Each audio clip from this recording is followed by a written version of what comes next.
culture. What's poppin', everybody? It's your boy RB here, and welcome to Rave Culture Cultura Rave. This is a space in which we, you, me, and the baddest guest every week navigate through the crazy, wonderful, ever-changing, and ever-growing world of electronic music.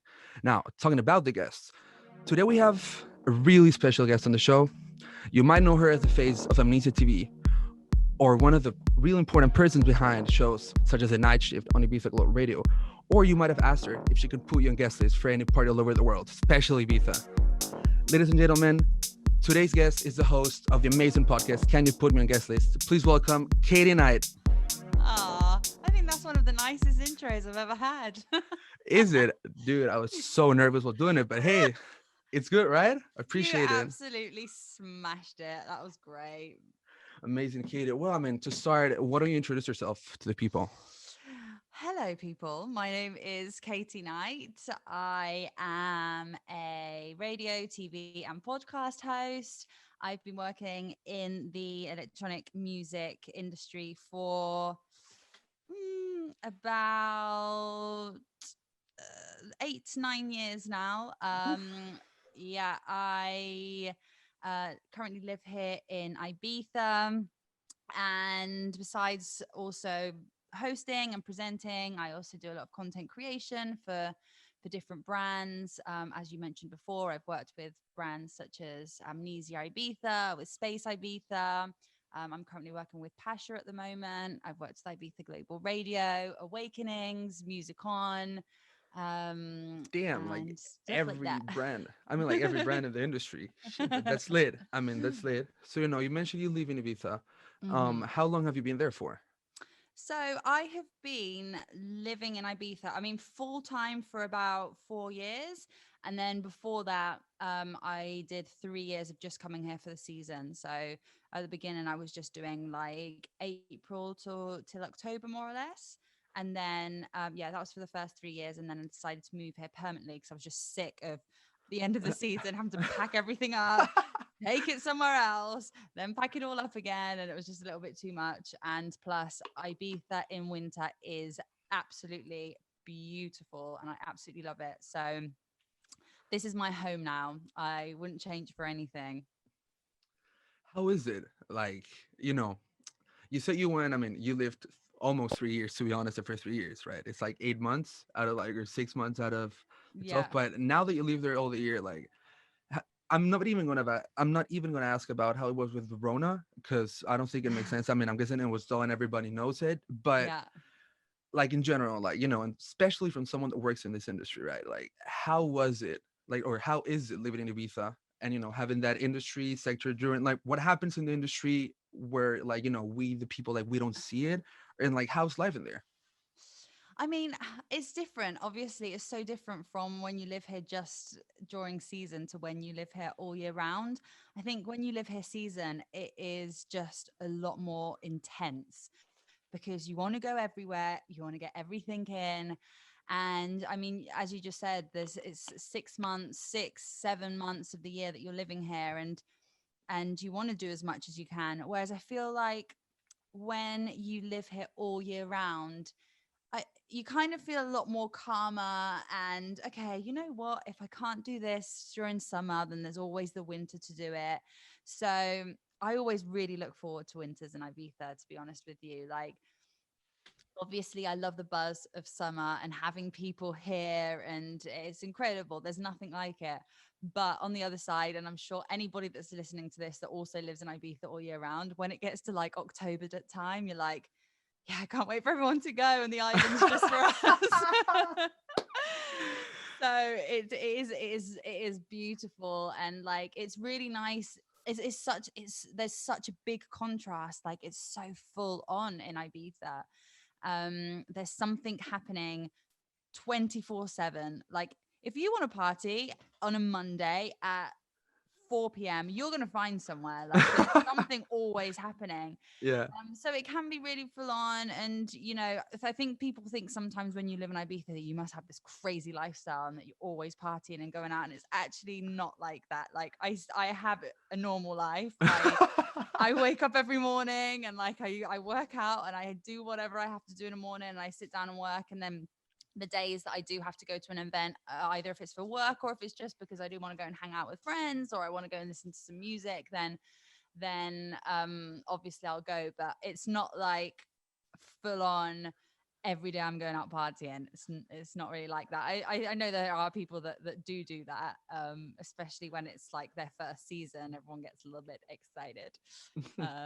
But no, it's great. I love living here so much, and the great thing about it as well is that everybody comes. You get people from all over the world.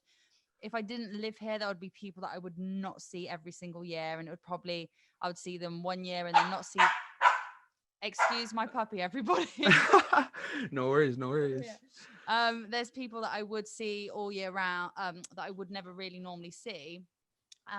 So that's a nice part of it as well, that I get to see people from different parts of the world, and we get to hang out and we get to catch up, and you just meet some really interesting people here. So it's great. I love it. And I mean, like it's that's something that's super late. Like you're saying, people are always gonna go to Ibiza, Mm, and like that's always gonna happen. And it's not like, let's say you're a touring DJ, right, or like a tour manager, and you live in London or Barcelona or wherever part in the world, and you're gonna travel constantly, and you're going to a gig, then the next gig, and you might see people that are your friends, but you see them at the party, and that's mm, it. Whereas like you living in Ibiza, you're gonna see them every year, like yeah, 100%, exactly. and it's awesome. Exactly. It's so nice. Like we have friends that come over from LA or friends from Australia even, that there's no other place in the world that you could live and that you're always going to see them people, because people Yeah, just come back every year, that's just part of their lifestyle. Like they come to Ibiza. So it's special. It is really special because there's such a nice, such a nice energy of different kind of people that come to the island each year, and it's great. it's like a nice hub for like the underground scene for electronic music, in the sense that like you have gigs, let's say like the ones in what's the name of the huge hotel, uh Hard rock. Ushuaia, yeah. Oh, And yeah, I'm sorry. so in Ushuaia, where they have like Osuna or no, like some reggaeton artists, but Mm-hmm. in the end, like like the celebrities, like the heavyweights, it's are people from like this industry, which Yeah. like to me it's crazy, because like in other parts of the world that wouldn't happen, maybe Berlin as well, but like it would be like something like hip hop or reggaeton or trap, but like in Ibiza, it's like electronic music rules 100%. I Yeah, think that's awesome. absolutely. Yeah. I mean, I think over the last few years, there's definitely been a lot more, as we've seen, there's a lot more reggaeton events and, a lot more mainstream events happening here in Ibiza. But yeah, I mean, for anybody that loves electronic music, it's definitely the place to be.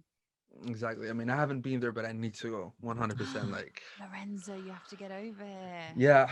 You're And I gonna mean, love I cannot believe how blown I'm gonna get, because just from coming from it. Lima to London, like having a rave a month and then having like 2 or 3 a week, without after parties, it's like, all right, in Ibiza, I'm gonna think it's crazier. But you said something really interesting.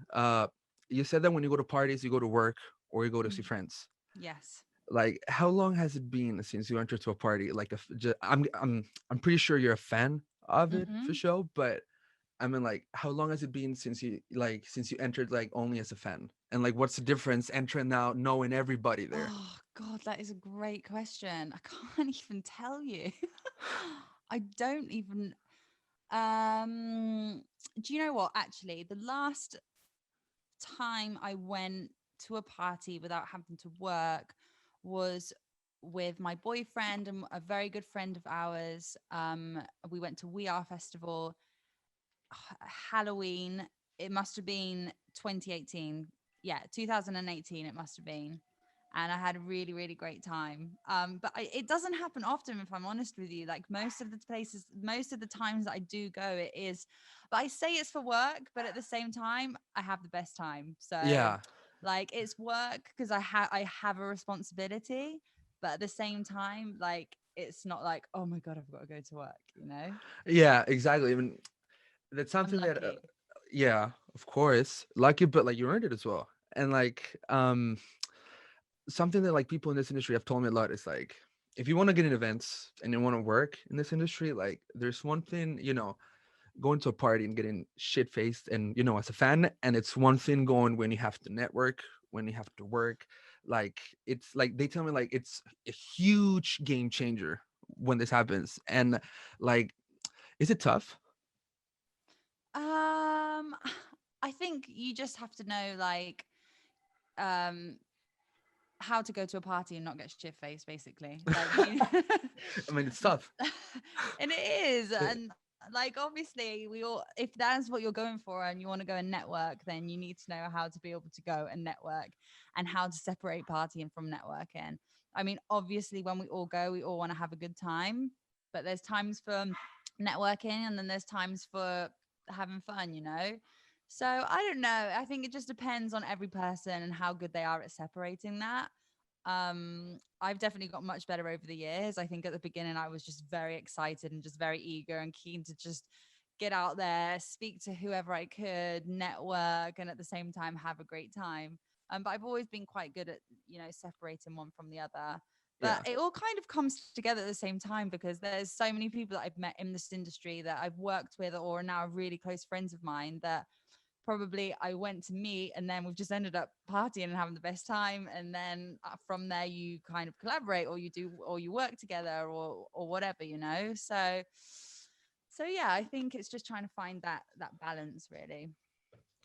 So like, if you had to give three tips to people like me, like people that want to get in this industry, like what would it be? Like, when it comes to knowing that you have to work in parties, like it's party mode, but it's like kind of work mode at the same time. Okay, I think one of them would Hmm. definitely be what I just said is like don't just go to a party and just get like absolutely fucked up like Yeah. like you need, because it's not a good look at the end of the day. And if you want to network and you want to meet people, then you need to be able to know how to to to to be able to do it without getting that far. A second one is, I think, also like the next day you need to be able to know how to crack on with work and get through it. And for a lot of us, and it's happened to me and it will have happened to a lot of other people, it's hard sometimes if you've been out and then the next day you're back on your emails and you have to be responding to people, you have a project to do or whatever you have to do. So you always have to keep that in mind as well, that the next day you're still going to have to work. And then what would my third one be? Um, this is a great question actually, and something that I've probably never really thought about before. Um, I think another one could also be like sometimes, the person that you have met, you might think, oh, like they came across, I don't know, maybe that like I didn't really get the connection, or I don't know, like maybe they weren't really feeling like us speaking or whatever. But you also have to think that that person is also in a rave and that you don't know what Yeah. that person's gone out for. So you should Yeah. never really don't take things personally. Like I've been times before and I'm like, he just like totally blanked me and I wanted to come and speak to this guy. And then they're like, yeah, but he is at DC10 on the terrace and he might have all of a sudden just be like, you know what, fuck work, I'm just gonna absolutely just crack on. And then so you have to think about these things as Yeah. well. It's not like you could just don't take things personally, especially when you're at an event. So I think them three, just really be on point the next day. um and if you're not going to be on point, like put an auto reply or something just to make sure people know. And yeah, don't take things too personally and just know how to separate networking from partying. All right, everybody, you just heard it from someone that absolutely knows what the fuck she's talking about. So listen to this and keep it for you getting in this industry. If you want to get in this industry, and if not, it could be a life advice. Why not? Yeah, awesome. Um, yeah, I mean that approach, like at least for me as a fan, like approaching people, it's like sometimes I don't know, like at the beginning it was like I don't know, let's say there was a rave in Peru, Vatos Locos were playing, and it Mhm. was and David Jutron, it was in the crowd. I'm guessing looking at the lights, listening to whatever the fuck DJs do in like when they're in a plane and they're looking at the stage. And I was like to one of my friends, like, holy shit, like they, and it's like, I do, like they're people, like they're Yeah, people, of like course. they're people, they're working, like you definitely fuck with what they do, and they might have inspired you. And I think everybody has like a fanboy, like in all of us, but like, yeah, I mean, it's I think that thing, like, about approaching people, like it's happened like that. I see DJ, and like they kind of turn around, and it's like, first time you go like, shit, and then yeah, I mean, like, maybe they're just chilling, Mm. like, that's it. Yeah, absolutely. And but I don't, also I think that's another really great point. Like, don't be scared to just go and approach somebody and present yourself. And especially in this industry, there's so many people that you meet over email and you've never met face to face. So whatever opportunity you have and you're like, oh, that's so and so, always go and present yourself, because there's nothing better than putting a face to an email. So I always think that's really, it's important as well. And I think it's nice that I love it when somebody says to me, oh, yeah, I'm so and so. We've spoken before. We've done this before. And it's always like a really nice feeling knowing that, Yeah. oh, yeah, we have worked together before. And it always makes it nicer the next time you work together as well. So never be scared to present yourself. And, if they're rude to you and say, like, they don't want to know who you are, then they're just not a nice person. So that's not even worth it. I mean, yeah. I mean, yeah. I mean, that's how I approach you, basically. I remember that I was thinking about the podcast, and Leo Duarte, amazing booking agent, a really good friend. He told me, like, you should check this girl Katie Knight, who's doing this stuff, and I was like, all right. And then I remember that how to get her email, right? Because sometimes finding emails in this industry, it's a little bit tough. Working in Mm-hmm. PR, some days it's just like finding the top 100 DJ Mag emails. It's crazy. But yeah, and I remember I was like, what if I go to lose? Like, worst thing can happen is she doesn't reply, and Yeah. that's it. And you were fucking lit with it. You helped me, like, in the research part, and here we are, like, recording. Yeah. I mean, Of course, like there's nothing better. I personally just love meeting new people anyway, and especially when there's like a new project involved, then I'm all for that. So I don't know. I just think there's you have absolutely, as you just said, nothing to lose presenting yourself to someone. So go for exactly. it. So everybody's listening. Like, don't be shy. Just go on approach. But at the same time, if you're absolutely shit faced, just don't go. Like, no one to present yourself and know how, because you don't want to cause that impression about the dude that was like, what I'm saying? Like, no. Yeah, Like, exactly. First impressions are a thing, So mhm. yeah, that's I think that's what I would say to that. All right, Katie. So, I mean, just before I go into your career in working as content creator for brands such as Amnesia, um, how does it feel being at the other side of the screen? Because you usually are the one who's interviewing people. Do you know what? It's funny you said that because um up until a couple of years ago, and I don't know why I was thinking about it today, I used to get really, really nervous Yeah. about being interviewed. And I don't know if it's just because like I interview other people and I kind of know what's coming. Um and I remember the first couple of times that I was like, please, can I know my questions beforehand? And I was like, oh my God, I'm becoming that person that asks for the questions. And Hmm. can I listen back before it goes live? But you know what? I just really enjoy just talking to anyone in general anyway, So it feels great. And I'm excited that I'm your first guest also. Makes it even better. I mean, it couldn't be better. Podcaster hosts, beginner podcasters, you know what I'm saying? I mean, it was meant to be for Yes. show. Um, Absolutely. Absolutely. And I know what it was like starting a podcast at the beginning. And I remember my first couple of interviews. Well, I'll tell you something. My first interviews, I did not have the setup that you have right now. So you have started very, very well. Trust me. I had this little thank tiny you. little voice recorder and it was sat in the middle of the room. And anyway, it went great, but it didn't sound brilliant. But I mean, it is what it is. Like, people start. I mean, it's obviously I took some advice from you, and obviously did some, like, a lot of researching on this, and just try to get the best. Obviously, lockdown doesn't help, but you know, Yeah, but this is a great time to do it. at Like the you're same crushing time, it. exactly, Yes. it is a great time. Like, when are people like you that are loaded with work and are constantly traveling, all of that, are gonna have the time to do this? You know, like, this is a time, and I mean, especially for people like me that last year in uni studying music business, and I gotta get out and find a job. I mean, Yeah. there's a way of kind of making something as well, like building a portfolio and that kind of stuff. So I mean, I don't know. I think in that sense, I think COVID sort of like all of like this Rona season, extended Rona season, has brought like opportunities. I mean, Absolutely. Yeah, totally. And the best thing about starting a podcast is that you just meet so many lovely people. Basically, it's like the people that you would want to meet, you have the platform and opportunity to meet them, you know?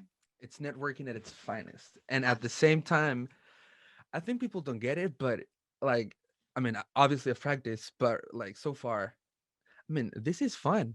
Like, it's fun. It's Like, fun. it's really really fun. It is. I love it. I absolutely just love connecting, talking to people.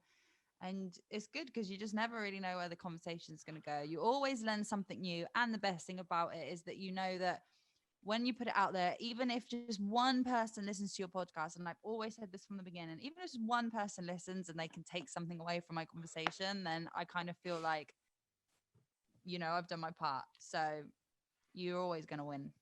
Exactly, exactly, and I And if mean, like, nobody listens, you've learned something. So exactly. It's like, and if nobody listens, you've learned that you need to better this shit, and that's it. Like, um, but yeah. So diving into your career, Katie, um, you've interviewed DJs, such as Marco Corolla. You've had Ricardo Villalobos. I'm sorry, but it's crazy saying the names in English when I'm from Peru. But anyways, and Carl Cox, Leon, you've had Archie Hamilton on the night shift. You've had Steve Aoki as well on Amnesia, which is, hmm something different. I mean, My and it's like, first. um, but yeah, like, how do you get in there? Like, how do you get into this industry? Well, I mean, obviously, everybody's story is different, and there's many different ways that you get into the industry. But I'll tell you my personal journey. I had always wanted to be in presenting since the age of like 5. Like that was all I wanted to do. I wanted to be a TV presenter. I used to walk around my house and like interview my family members and make TV shows and stuff like that. Um, but obviously like presenting is hard. It's hard to get into. There's a lot of a lot of people that want to get into presenting. So in 2013 I was studying journalism and audiovisual communication in Valencia, and a good friend of mine, he was the marketing manager at Amnesia at the time, and he basically needed somebody to help him with Amnesia social media throughout the summer season. So he was like, why don't you come on over? You can manage all of Amnesia's social media, and we'll just take it from there. So it's like a bit of an internship, really. And that Um, was when Facebook and Twitter were like the shit at the moment, right? And Instagram yes. was like just like growing and Just yeah, growing. I think I definitely started like we did have an Instagram account, but it wasn't like Facebook was definitely like the big thing. Hmm. Um, so anyway, a couple of months down the line, and Martin, who is the owner of Amnesia, was like, we really want to start Amnesia TV on YouTube. So basically they just wanted somebody that could interview the artist every single night, and they needed somebody who could speak English and Spanish. So I grew up in Spain. I've lived in Spain since I was 12. I went to school here. So luckily I can speak Spanish as well. And they were like, do you want to give it a go? And I was like, okay. Hadn't interviewed anybody apart from my family members at No this one, point. like, No, absolutely.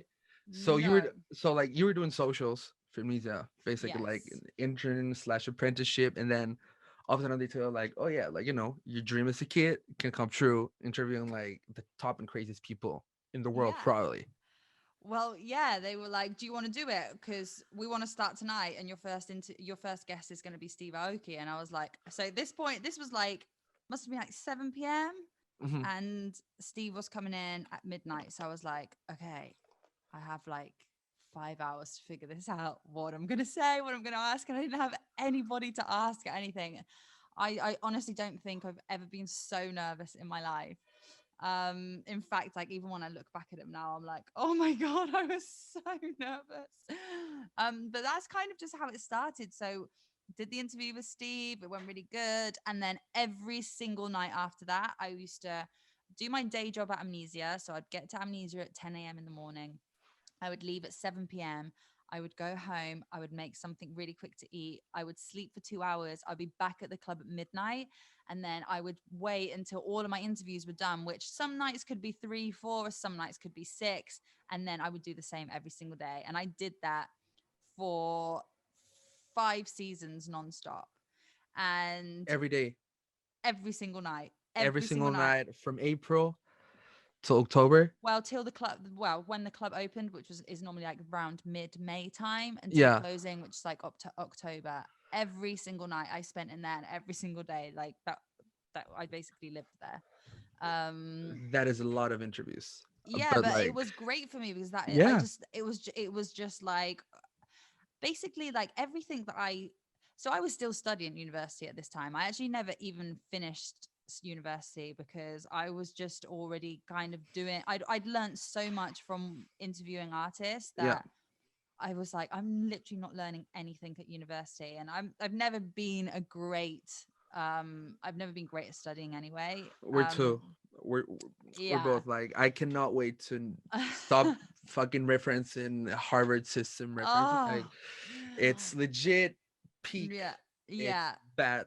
Yeah, I mean, some people like it comes really naturally, but I've always struggled quite a little, quite a bit. So for me, it was just like, all of a sudden I have this opportunity to interview different people and start practicing in front of a camera, and that's kind of how it started for me. It was just literally, it was very, very intense. I had I hardly slept at all. I was absolutely exhausted at the end of each season, and I think about it now and it's nuts. I would never be able to do the hours that I did back then now. Like no way. But yeah, it was great. It was absolutely fantastic. I wouldn't be where I am now if I hadn't have started that way. And then from that I started doing a lot of like freelance work, and jobs started coming in, and then I got into radio, and yeah, and it just kind of all took off from there. Do you think radio is like different to podcasting, or it's like the same thing? Radio is my favorite thing ever. When I was at university, like we used to have lessons like where we would have to, pretend that we're on radio and do radio shows, and we'd have TV shows as well. And I used to hate radio at uni. I was like, I would never get into radio. It's definitely not my thing.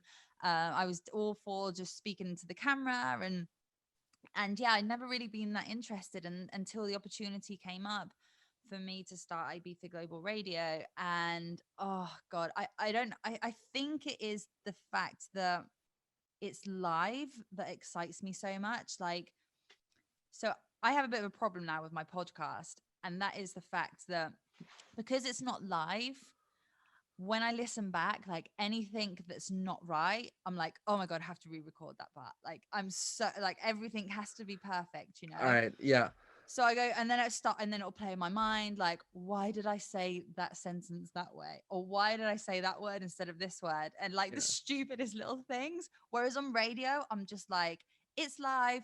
I want to speak. You just start talking, and it's just amazing, and I think the point of it is that like that people are actually is listening to, and you're connecting with people through the airwaves at that actual present moment. And it sounds really strange when I'm saying it, but it's a really like exciting feeling. No, Whereas with yeah. podcast, it's great as well. Like I love podcasting, and it's nice to like connect with that person like me and you are now, but you don't have that extra connection with the people that are listening to you, if that makes sense. No, it does make sense. Like, I mean, I'm looking forward to doing it live, because I mean, like, I'm gonna be you when you see the episode afterwards, probably like in around, I don't know, like a couple hours maybe. But I've decided that I'm not taking shit out just because like if I Yeah. like if I'm gonna get ready to doing it live, like um Yeah. I need to be really like to able I need to be able to take like that criticism and be like, all right, so I fucked up here, could have been better here, and also like acknowledge what you Yeah. do good as well, obviously. Absolutely. Absolutely. No, it's only started happening to me over the last few months, and I don't know why I'm being so obsessive about about it. I don't know if it's just because I have a little extra time on my hands at the moment. But yeah, no, my true love is live radio. Yeah, it's great. I absolutely love it. And for being like a broadcaster, content creator, interviewer, radio host, like what we say like are the skills that you need, like what do you need in the job? I'm guessing you learn a lot through it, but like what we say is something, some of the things that you should learn before and some of the things that you're probably going to learn during. I think you have to be a good listener, number one. Don't just hear what they're saying. Listen to what your guests' answers are, because sometimes, and most of the time, another question will snowball from that last answer. So I think really knowing how to listen, but also at the same time, there's a kind of like my brain kind of sometimes splits into two. So I'm listening to what that person's saying, but at the same time, I'm thinking about how I'm going to come into my next question. Yeah, So I think like you have to kind of know how to be conscious and be present in that conversation, but also kind of somehow think about what's coming next. yeah. So I think that's definitely one skill. Um, Another is to be prepared. There's nothing worse, and it has happened to me before, where you've been put on the spot and all of a sudden you have to interview someone and you're like, I actually really don't know much about this person. And okay, and you will always get through it. There's always something that you're going to find to talk about, um but it's a horrible feeling. I hate that. I like to be prepared and I like to know what I'm going to ask, and I've really done my research. I think doing your research is really, really important as well. um and even when it comes down to stuff like, you know, because it's happened before, especially here in Ibiza, so many people come from so many different countries and DJs that are so international. And sometimes I'm like, how do I pronounce this guy's name? Like, Oh what, shit, yeah. and it's happened to Yeah. me before. But you know what? At the end of the day, like the only thing you can do is just say, hey, listen, before we start, is this right? How I'm saying it? And nobody will ever say to you like, oh, how wouldn't you know? I mean, if they did, then I'll just be like, well, I'm sorry, I don't know who you are. But I mean, if they do the cunts, like that's it. Like, yeah, exactly. So I just think, like, you know what? Just be yourself. Don't try and be like overexcited or too cool. Just really be yourself. Um, Listen to what they're saying, do your research, and just have fun. Like, there's nothing worse than having just, being like, oh yeah, okay, like get involved as well in the conversation.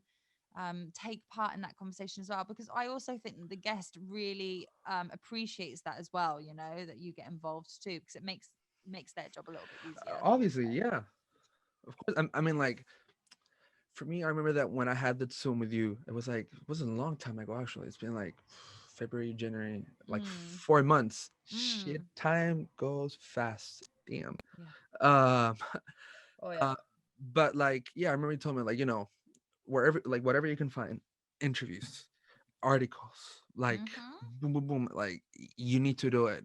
And like, so like for someone that I want to have this one on the show, Sylvie, I've had to like traduce like Italian news articles and like interviews and with Google Translate because I only know ciao and grazie and that's it. Like my Italian is it's bad to none, but it's cool at the same time. Like at least for me, I don't feel it like research from uni. Like I need to find an academic text that says that I need to put red flyers in events because people fuck with red flyers. Like I don't feel like that. I feel like, all right, I'm gonna watch interviews. I'm, like that interview that you had with Carl and Mark. I think it's hilarious. I saw it like probably 4 times. And you're like, because DJ sandwich, uh, as I like to call that interview. but it's I mean it's crazy because like I enjoyed it and like you get to see the personalities of DJs. Like you see like mm, Marco, like the boss. right? Like it's Marco Corella, like Yeah. Musicon, the man, the myth. but Yeah. like, and you see him there, and he's like, super, like an introvert, like super calm, and but like when you see him like with those Carrera shades playing, and he goes like, and it's going crazy. Literally, it's like, I like, he's legit the boss. And like when you see Carl, like in an interview, it's like, you just see like a regular dude, like an amazing dude, just like having fun. Like he probably doesn't even feel it like an interview. He just feels it like a chat. Like when he asks um Marco if he still had hair the Yeah. time that his song playing in London, Yeah, in I Charing remember Cross, I that. think it was. Yeah, that's it. That's it. I mean, I think another thing as well is just making sure that they feel comfortable, like Yeah. with you. And as soon as they feel relaxed, then the conversation always really flows. But yeah, I was so nervous in that interview because that was another one that was thrown at me that was not Yeah. prepared. I was not prepared. I didn't know I was going to do it. And on top of that, both Carl's team and Marco's team were stood in front of me. So there was like 40 people watching the interview at the same time. Shit, 40 Yeah. people. Damn. Yeah. So I was very, very nervous about that. But yeah, Carl was great. Like Marco doesn't say much in an interview anyway, but Carl's a great chat and he loves to get involved. And so he made it very easy, actually. I mean, yeah, and you've also had like interviews, like, I mean, amazing DJ, amazing producer, but like, that when I see that interview, like, I see like it's a little bit tougher, like, like to get him to talk. Like, how do you Mm, do it? Like, how do you do there? Like when you're having those, like when you have a guest that, might not be like the most extrovert, or like, the most I don't know, like he just doesn't like the cameras or doesn't feel comfortable to put it in a yeah, way. I think you just have to kind of like find questions that that they're going to be comfortable with and Yeah. something that they're going to want to talk about and something maybe a little bit different. I mean, one thing that I do when I feel like, oh, this isn't going anywhere, I'll just ask something really random, like, oh, what does a perfect day in Ibiza look like for you? I don't know, something that they feel comfortable and that kind of brings them back down and feels a little bit more relaxed, and it's not just about the same question that they're probably asked all the time, and tell me about your latest track or where you're going to play or whatever. So I think it's just trying to find just something a little bit different and something that will excite them to talk about as well, and bring out something that'll bring out their personality a little bit more. Yeah, I mean, it's true. I mean, when I practiced, I had this kid who was a reggaeton trap uh singer in here that does covers from like Mm. R&B songs, and it was crazy. He was so nervous, like, and I was like, bro, this ain't going anywhere. Like, this is practice. Oh, Like, I bless. was like, don't feel bad.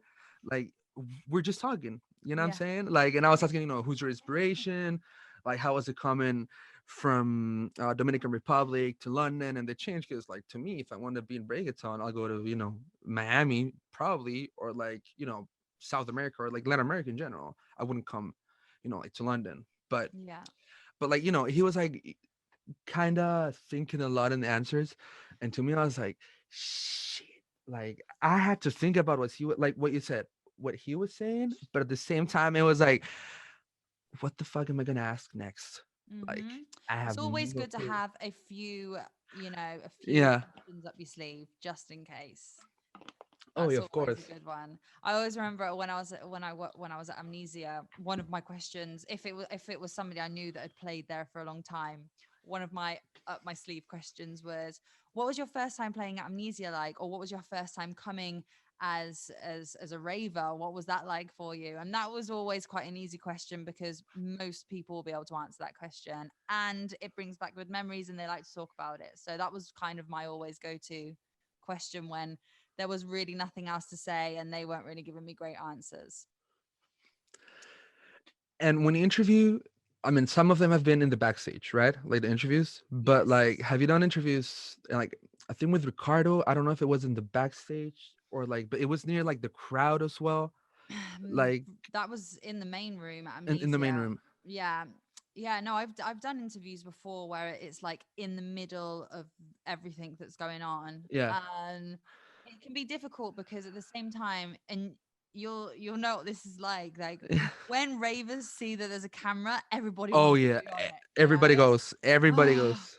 and so it can be a little bit frustrating at the same time because you have to keep being like cut, start, cut, start, cut, start, because there's people in the background and people like, "Ah," like, I'm trying to work here, but whatever, it's part of it and it's part of the Yeah. fun, and you just get on with it. But yeah, no, I have had to do it before. It's more difficult because you have to really concentrate on what they're trying to say at the same time, and there's always like, audio issues and whatever. But if you got to do it, you got to do it, It is what it is. But like, I don't know. Like, I know people like being in cameras. Like, but at least me, if I know I'm in the state that usually, right, and I'm not saying I've been there, but I'm not gonna deny nor accept that. But It's when all you see, coming out now. but when you see people that are absolutely baked, like trashed, those are the ones that you see behind the camera. And I'm like, if I'm like that, I want to get away of that camera. Like, Yeah, I know. I've never really understood it either, to be honest with you. But trust me, there are people out there, they do not give a shit what they look like, what they've taken, what they've done. They want to be on that camera. yeah, Sometimes I'm like, dude, no, for your exactly. own Like, sake, you're gonna thank me tomorrow. Trust me. oh shit. I mean, there's crazy people, especially in raves. And actually, talking about that, because let's say that, uh, the dance floor in a rave can be like a safari, right? In the sense that you can see everything, Oh yeah. everything, everything. What's the craziest thing you've seen that you can think? Oh, what is the craziest thing I've seen? Oh goodness. Um, I mean, amnesia. I have just the states that I've seen people get in, like carried out on the dance floor for securities. Oh no, actually, I'll tell you what is the craziest thing I've seen. I was at Elro in Barcelona Yeah. and I came out, I was leaving, I was just about to get in a taxi, and there was all of a sudden this girl came running out. I don't know what she was on or what she had taken, but literally all she could do was run around in circles screaming. And all of the security were trying to get her, and she just would not stop. And she was going round and round and round and round and round. And everyone was just like, what is going on? Everyone was like, somebody stop her. And all of a sudden they just grabbed her, and she was just still like trying to run on the spot like this. Oh, um that's probably one of them that that I would probably go for. But yeah, no, I've definitely seen a lot of states out there. uh, I mean, don't we all? Like, I've seen, I don't know, like condoms inflated like balloons with shades and everything. I've seen dudes like in fucking costumes, like banana costumes. I've seen like I don't know, and obviously people in, let's say it, in alternate states. Um, Yes, that's definitely a great way to put it. exactly. Um, I'm just gonna turn my light on one sec because yeah, I'm gonna be sat absolutely, in no here. worries. Oh, I'm stuck between cables.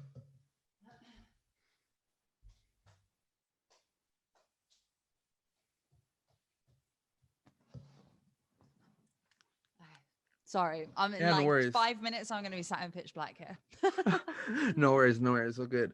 So, talking about that, and people being in crazy states. Obviously, one of the things, I'm never gonna understand what it's to be a woman because I'm a man. Literally, at least biologically, I don't know what's politically correct in 2021. But yeah, I'm a dude. I've seen men approaching women, and I've been like, shit, like like don't, bro, don't. And I want to ask, you're a beautiful woman, and I'm pretty sure that a lot of men or some, I don't know, but obviously someone has approached you, and I would like to know what are the not do's when that happens, and what are the do's? Like, what would be tips? Like, good. Like, let's start with the juicy shit. Like, what shouldn't you do when you're approaching a girl in Number a rave? one, if you've already said, if a girl has already said to you no, Yeah. just leave it at no. Like, don't carry on. There's nothing worse. Like, if I'm like, no, sorry, that's it. It's over. Conversation is over. Don't try and push it. Number two, if you're in like a really bad state, then also if you're one of your friends is in a really bad state, don't let them do it. No, don't let them do it. And I think the third is just don't be pushy. If you want to approach a girl, there's definitely nothing wrong with that. But just be nice, be friendly, and just don't be like cheesy or just come around. Just don't be a cheese ball, basically. you know, just Yeah. just ask like, how are you? You having a good night? You know, who's been your favorites, which been your favorite set so far, and just general chit chat. You don't need to be really full on and weird. Exactly. I mean, it's just crazy. Like, if there was, like, I don't know, like a rave dance or safaris, and like people explore this shit and put it on YouTube like highlights, I would see that, because it's sometimes it gets crazy there. And Yeah. and yeah, I mean, for every dude that's there, listen, like, this advice from a woman that has been raving for a longest time and knows what the fuck she's talking about. Again, with this, um shit, I'm in raves. I don't know, what do you think this is coming back, like, fully loaded? Oh God, that's the $1 million question. I would love to give you an answer, but I don't think anybody knows right now. Yeah. Um, God knows. I mean, to be honest with you, realistically, and I have tried to be as positive and optimistic as possible, but obviously also we have to be realistic. I don't think things are going to be back to normal like as we know it for a while. Yeah.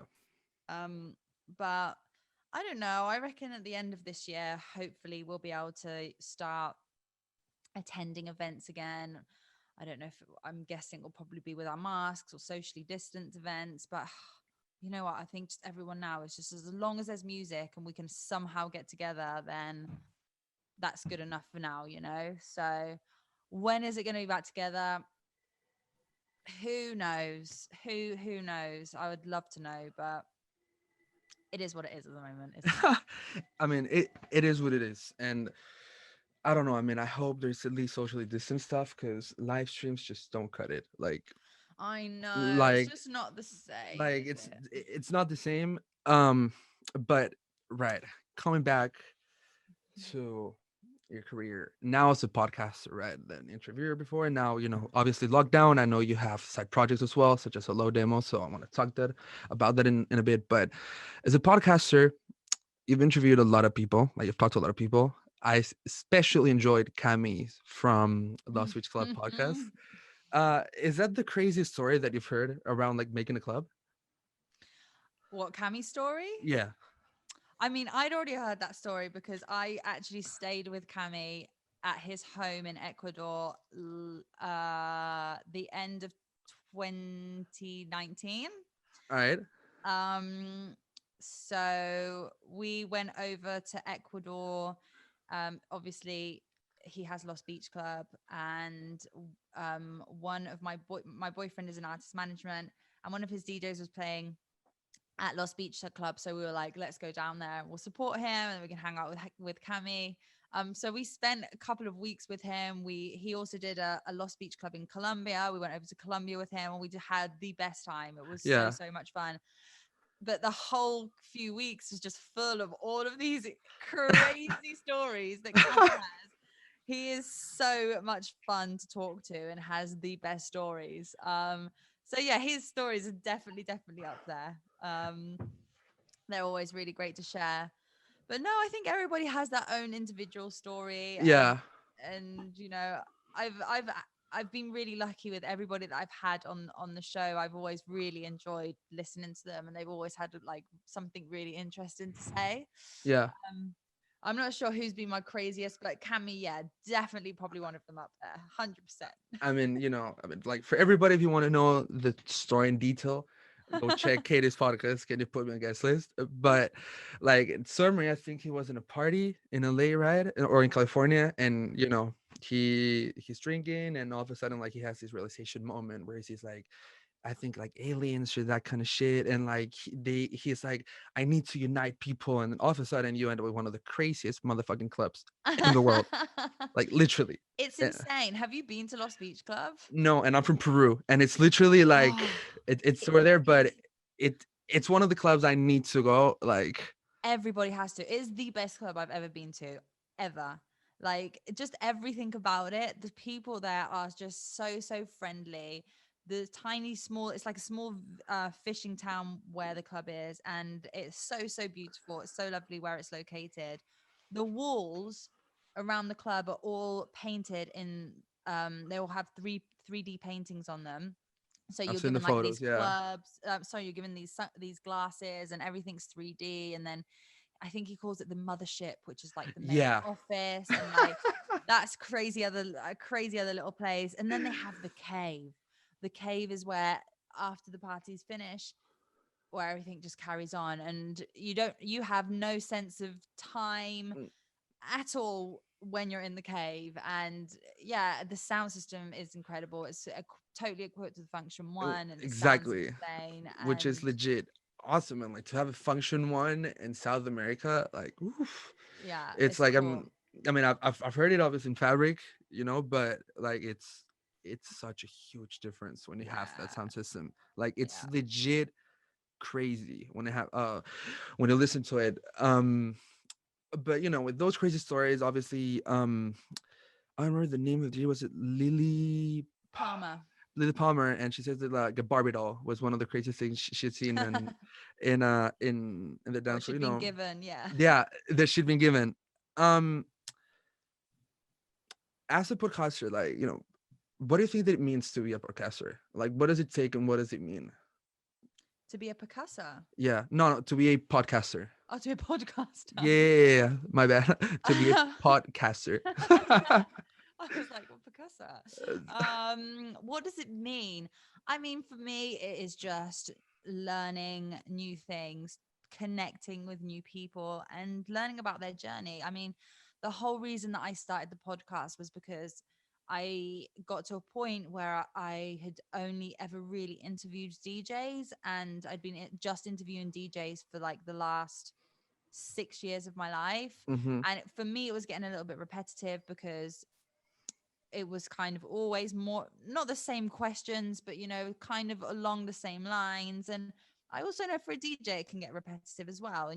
And so I was just getting a little bit bored of interviewing the same kind of people. And not that they're boring people, but just for me personally, I was just like just always doing the same Yeah, thing. And then I just got to a point that I realized that there's so many different careers and journeys, jobs, people, cultures in this industry that I've never ever had the chance to know about or learn about. And and what other people do is also a big part of what I do. So without them people, I wouldn't be doing what I was doing either. exactly.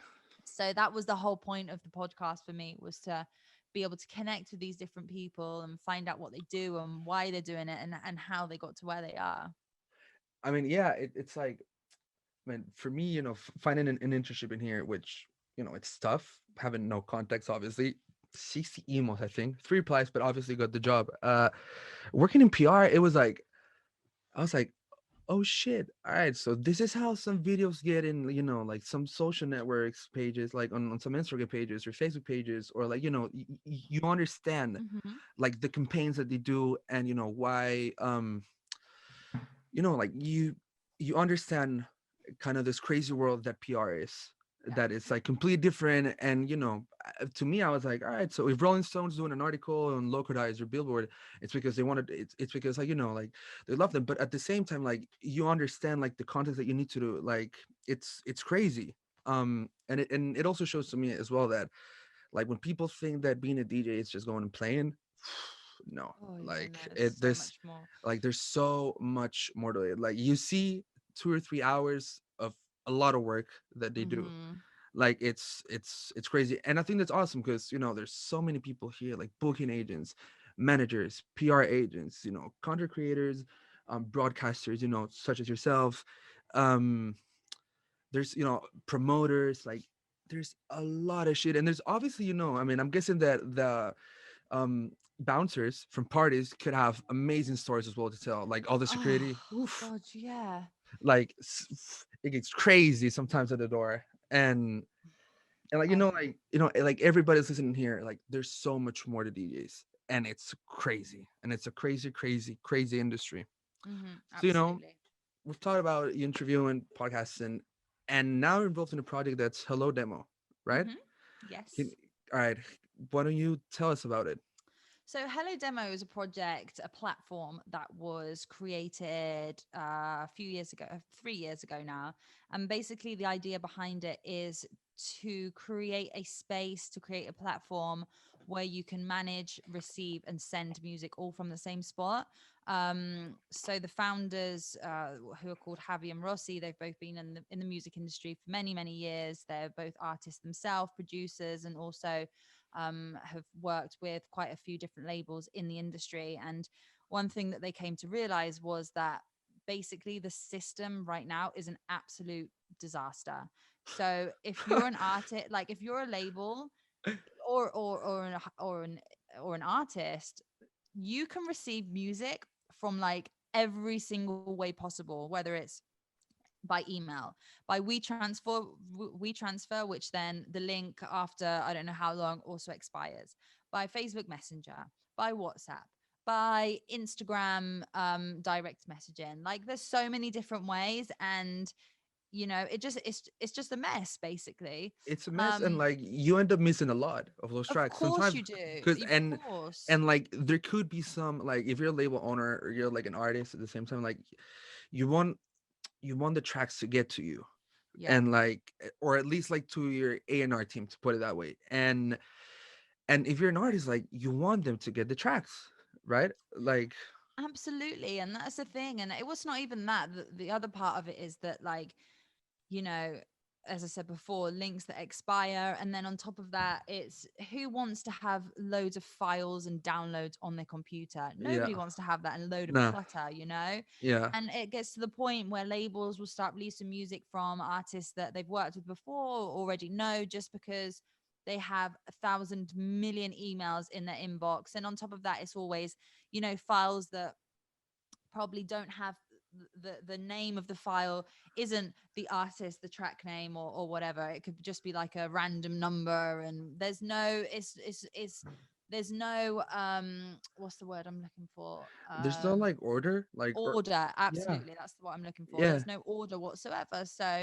Um so yeah, so and then also from an artist point of view, like it's really frustrating because most labels don't give feedback, and yeah, you don't really know who's ever, if you're sending your music to the right person, because nowadays you can find an, I don't know, demos at label.com or info at, and some of these email addresses don't have expired, or some there might not even be anybody behind that email address right now. So it was just trying to find a way where you can have everything, all of the tools that you need in one spot. So now, for example, if you send music over Hello Demo, the system that we use is by shares. So hmm, every artist has 5 shares, and what this means is that when you send your music, you have to really think about who you're sending your music to, because once your shares are up, you can't send that music to anyone else. yeah, And that the reason behind that was because a lot of artists make a track